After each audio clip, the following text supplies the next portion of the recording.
more technical categories. We have cinematography, Oppenheimer, Poor Things, Killers of the Flower Moon, Maestro, and El Conde. But Oppenheimer's gonna win. It has been winning. They love that black and white shit. They love that IMAX shit. And it's a very pretty, it's a very well shot film. It really is. I think Oppenheimer's very well shot, but Poor Things is there. Exactly. And it's so good. Exactly. Poor Things is so well shot. I've been like gassing up Yorgos and Poor Things this entire time, and it's not gonna stop yet because I watched that movie twice, and both times I looked at this, I'm like, it's just a moving painting. It is. It's a paint. It's like a painting on film, but it's not. Mm-hmm. It's an actual set. And the black and white makes sense. That's one thing that I love about Poor Things is the black and white versus the color and the change, like the choosing if it's in black and white or if it's in color makes sense to me. Yeah. Because it's like her growth as an entity, as a human. No, it's so like it's so good. It's beautiful. It goes again to like this whole world that Yorgos created. And we see that through the imagery and the shots and how everything's set up and like this whole big scenery. God, it's so like good. Yeah, Oppenheimer's great. It is. It's really it well will win. But you're still pulling out this stuff from your mind, your own interpretation. Oppenheimer, you just look at some news clips and like you're like, okay, I can recreate that. Yeah, I can do that. But this is just its own thing. Exactly. Best costume design. We have Barbie, Poor Things, Killers of the Flower Moon, Oppenheimer, and Napoleon. I think Barbie will take it, but I think Poor Things should take it.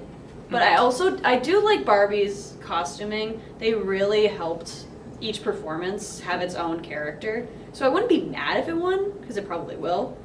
But again, Poor Things is just so original. I think Barbie will probably win, especially because I don't think it's going to win any other category except the small ones. Mm-hmm. And they gotta do Greta justice. And also, while watching Barbie, I felt so much nostalgia. I'm like, this is Barbie. Like, I legit Barbie clothes. Like, it looks like it's like the little outfits you put on the little dolls. Like, it didn't look like actual people clothes. It looked like fake toy clothes, and as it should, because they're Barbies. Yeah. And like, I don't know, it was a great job. The bright colors and everything. It was so like how it should be. Yeah. But also, like you said, Poor Things was very original. Like those outfits that Emma wore, goofy. Like they were crazy outfits. Like it really added to the whole like universe that you're brought into in Poor Things. Yeah. But honestly, I wouldn't be upset by either because I was blown away by both. Best film editing. The nominees are Anatomy of a Fall, Oppenheimer, Killers of the Flower Moon, Poor Things, and The Holdovers. This is another one where I have kind of an underdog winning. Maybe just because I love the editing in this movie so much, I have Anatomy of a Fall winning. Because I think the shot selection of the editing, and I just think it's so well done and so impactful. I just think it's very well edited.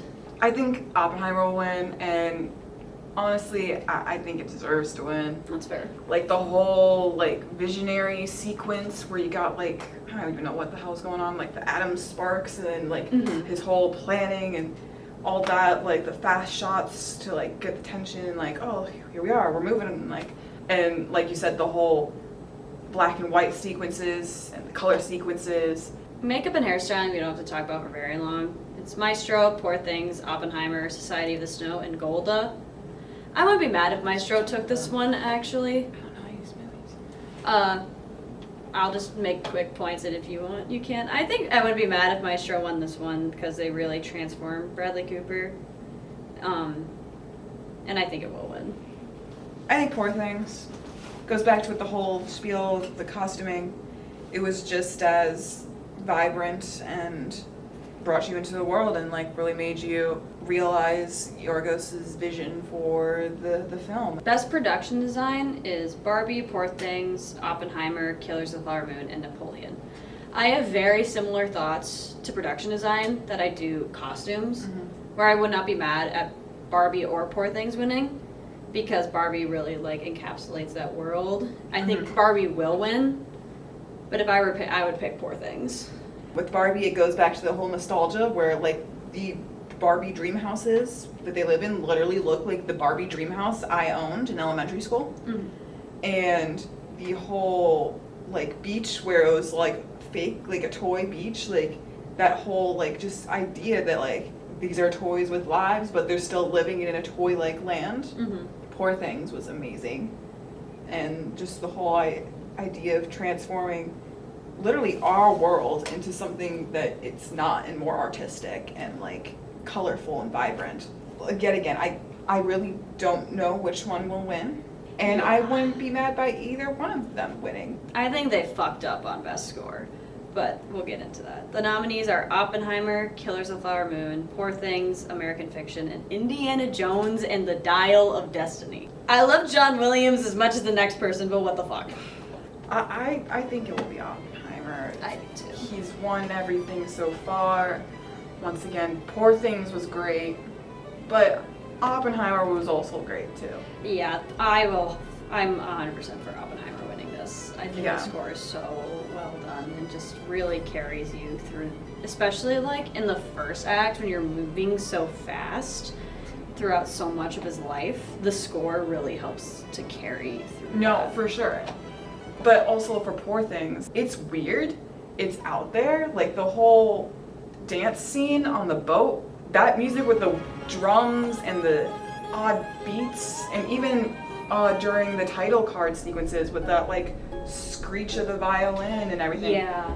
I think that did amazing too, because once again drives you into like the bizarre world. Poor Things is a great example of a film score that doesn't have to be pretty to be good. Exactly. It is a fantastic film score, but I would like never listen to it or like just like on its own. But like the out of tune piano keys and the screeching violin, because it's like it shows like her development. Like that's kind of like everything that the technical aspects of Poor Things is. It's just showing Bella Baxter's development, and like it's not going to be a pretty development. The movie, like what she realizes the world isn't pretty, and so then like the score is like kind of puts you in that uncomfortable like, oh, what was that kind of thing. Best song, Barbie for What Was I Made For and I'm Just Ken. Killers of the Flower Moon for was hey, I'm sorry if I butchered that. A Song for My People, American Symphony, It Never Went Away, and Flamin' Hot, Oscar-nominated film Flamin' Hot for The Fire Inside, about the creation of the flaming hot Cheeto. What Was I Made For, I think. Obviously, that's the Academy's princess. Like, they Billie love Billie Eilish. Eilish. Any time they need a movie, she'll write a song, and then she'll get nominated and win that award. And she kills it. Like, didn't she win it for No Time to Die? She did. I loved No Time to Die. Like, I'm also a big Billie fan. yeah, I love Billie. Should she won the Grammy for that song? Yeah, No. that was a little funky. No, she shouldn't. And she even said that herself. But should she win the Oscar? Hell yeah. Best Sound. Nominees are Oppenheimer, The Zone of Interest, Maestro, Mission Impossible Dead Reckoning, Part 1, and The Creator. I think Oppenheimer will win. I think The Zone of Interest should win. I think how they have like so many scenes of like these kids just playing in the background, but you hear gunshots and screams just slightly in the background. It's so unsettling and it's so well done. And the sound definitely drove that movie. Definitely should win that movie. And like you said, the whole scene where they convey the violence going on in the concentration camps without even showing it. Yeah, you don't see much. You don't see any. You just hear. Best visual effects. Godzilla -1, The Creator, Guardians of the Galaxy Volume 3, Napoleon, and Mission Impossible Dead Reckoning Part 1.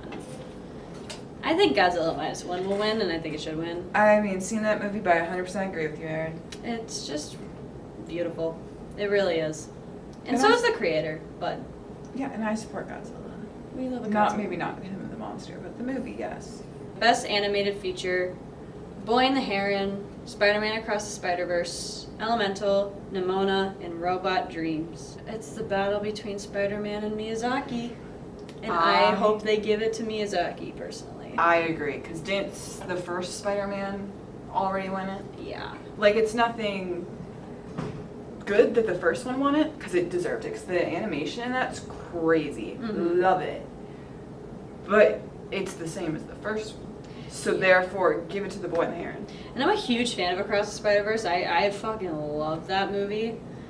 But I also am just a big Miyazaki fan. I think The Boy and the Heron is it looks gorgeous and the story is great. And I just think it'd be cool to get him up there and as one of his last films of his career. And isn't that Studio Ghibli? Yeah. Yeah, and has Studio Ghibli won anything? They won for Spirited Away in 2002. And Gotcha. since that, they have not. Well, they deserve it. Best International Film. Zone of Interest, Society of the Snow, The Teacher's Lounge, Perfect Days, and Io Capitano. Anatomy of a Fall isn't here because France didn't submit it, so the Zone of Interest is going to go home with something. I think they're going to win this. I think they will. I've heard, I want to see Perfect Days really bad. I do too. It looks so sweet and wholesome, and I've heard it's a great movie, but it will be Zone of Interest, and it should be Zone of Interest. The live action shorts, the nominees are The Wonderful Story of Henry Sugar, The After, Red, White, and Blue, Invincible, and Night of Fortune. Wes Anderson's going to win an Oscar! Easily, hands down. Like, such a good fucking movie. and it's the only one that isn't depressing. Honestly, we were sitting there, we go through all 4 of them, and they're all really set, and 3 of them are pretty good. One I really didn't like. Oh my god. The After, I did not Why like. is that in that category? It shouldn't be. But There was no plot. there really The wasn't. guy, daughter and wife get stabbed. I'm gonna spoil this. I don't care. And the daughter's thrown off the bridge because first of all, why did you write that in? It was Yeah. bad enough you already stabbed her. Now you gotta chuck her off a bridge. Honestly. Anyways, and then it's just him being depressed, driving around people in an Uber, and then it ends. I honestly Why? think it'd be a better movie if the opening wasn't there. But where we see it happen, honestly. Or it if wouldn't it still wouldn't have been didn't phenomenal, exist. but it would have been better. But The Wonderful Story of Henry Sugar is so fun and it's so well. It's Wes Anderson, I think, at his like peak Grand Budapest like self. Yes.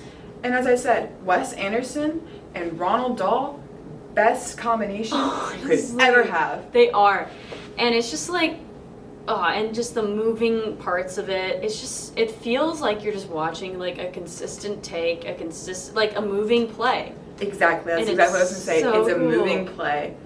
And it's just, and Ralph Fiennes, loved him. And Benedict Cumberbatch loved him. That part where he's like changing outfits. Brilliant. So fucking good. And then the other one that I would like to see win, other than Henry Sugar, would be Red, White, and Blue. That was good. That was That was- actually, it was a good message for today's world. Mm-hmm. That one really got me. Didn't expect it to.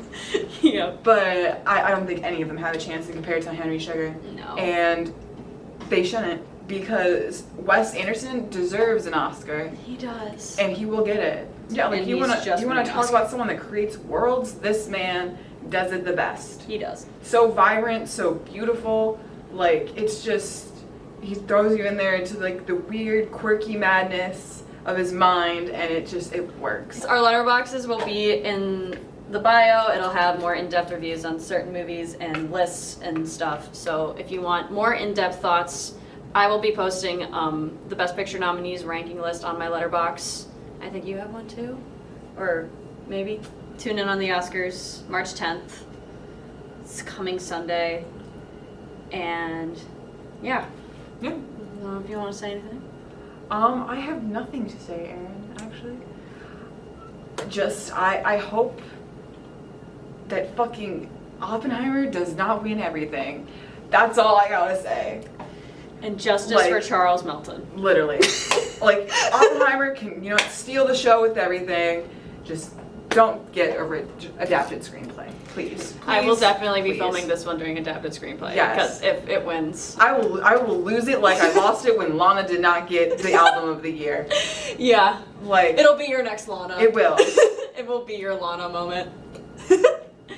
All right. This has been 2 struggling film students. Thank you. We will be back for more movie-related content, whether it be award season shit or random film reviews or us talking about our favorite movies.